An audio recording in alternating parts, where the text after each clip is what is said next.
আমার চ্যানেলের সকল দর্শকদের জানাই আন্তরিক শুভেচ্ছা ও সালাম। আসসালামু আলাইকুম। আশা করি আল্লাহর অশেষ রহমতে আপনারা সবাই ভালো আছেন। আজকে আরও একটি নতুন ভিডিও নিয়ে হাজির হলাম। ভিডিওটি না টেনে সম্পূর্ণ দেখুন, তাহলে অনেক কিছু জানতে পারবেন।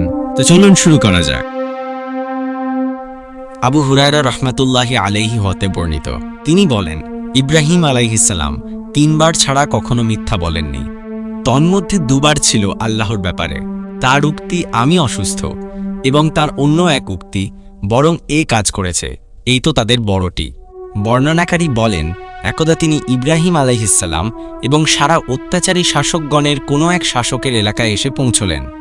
তখন তাকে খবর দেয়া হলো যে এ এলাকায় জনৈক ব্যক্তি এসেছে, তার সঙ্গে একজন সবচেয়ে সুন্দরী মহিলা আছে।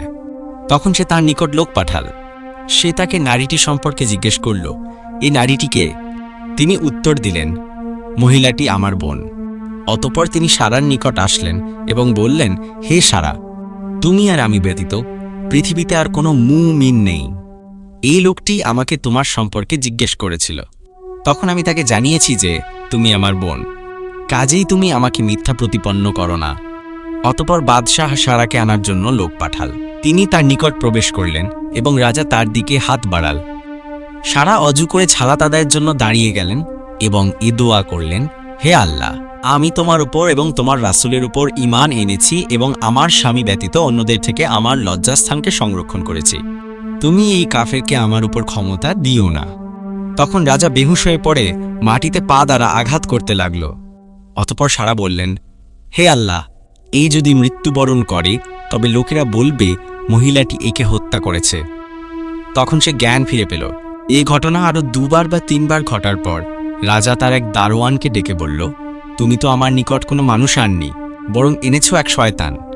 অতঃপর রাজা সারার খিদমতের জন্য হাজেরাকে দান করল। অতঃপর তিনি সারা তাঁর ইব্রাহিম নিকট আসলেন। তিনি দাঁড়িয়ে ছালাত আদায় করছিলেন। তখন তিনি হাত দ্বারা ইশারা করে সারাকে বললেন, কি ঘটেছে? তখন সারা বললেন, আল্লাহ কাফির বা ফাসিকের চক্রান্ত তারই বুকে ফিরিয়ে দিয়েছেন, আর সে হাজেরাকে খিদমতের জন্য দান করেছে। আবু হুরায়রা রহমাতুল্লাহি আলাইহি বলেন, হে আকাশের পানির জমজম ছেলেরা, হাজেরাই তোমাদের আদিমাতা। আমাদের ভিডিওগুলো যদি আপনার কাছে ভালো লাগে তাহলে সাবস্ক্রাইব করে আমাদের পাশে থাকেন। আর কোনো বিষয়ে যদি জানার আগ্রহ থাকে তাহলে কমেন্ট বক্সে জানাতে পারেন, আমরা চেষ্টা করব উত্তর দেওয়ার। আজকের ভিডিও এখানেই শেষ করছি। সবাই ভালো থাকবেন, সুস্থ থাকবেন। আল্লাহ হাফেজ।